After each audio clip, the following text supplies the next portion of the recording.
Simon & Schuster Audio presents A Right-Worthy Woman, a novel by Ruth P. Watson, read by Janina Edwards.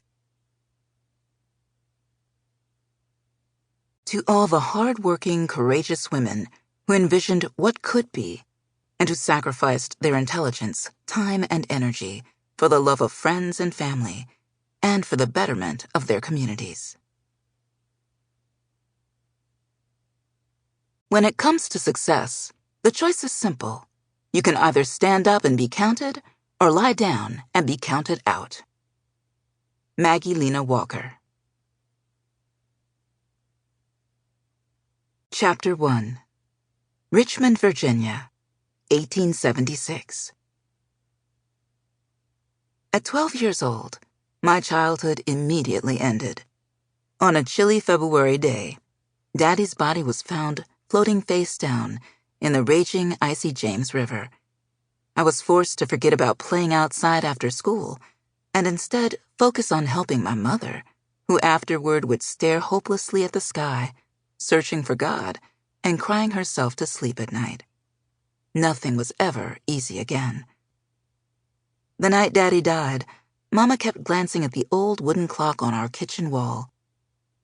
I remembered the worry in Mama's eyes when the clock read 6:45 p.m. Daddy always arrived home by 5:30 each evening. She had tried to stay calm, but none of it was normal. She'd paced the rough floorboards that she always kept shined to a high gloss, tracing and retracing her steps across the kitchen. Daddy had left home early that morning before daylight to work for the St. Charles Hotel. He loved his work and would stand ramrod straight whenever he'd speak of his job.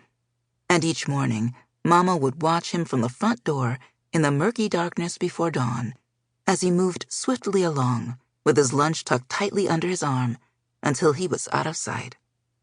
His shift at the hotel started at 6 a.m. and ended at 5 p.m., and Daddy never complained. That night, the hard knock on the door had made us all shudder. I rushed to open it. "Oh, no, child. You let me get it," Mama had said, right behind me. She looked around and laid her eyes on the rifle beside the front door. She hadn't picked it up, but I'd gone and stood close to it in case there was a problem. Bracing herself, Mama opened the door cautiously. A white Richmond police officer stood there, and immediately she knew something was terribly wrong. "Mrs. Mitchell?" the officer had asked. She nodded in affirmation. "Can I come in?" "Yes, sir, come on in," she'd said, her voice trembling. Hesitantly. Sample complete. Ready to continue?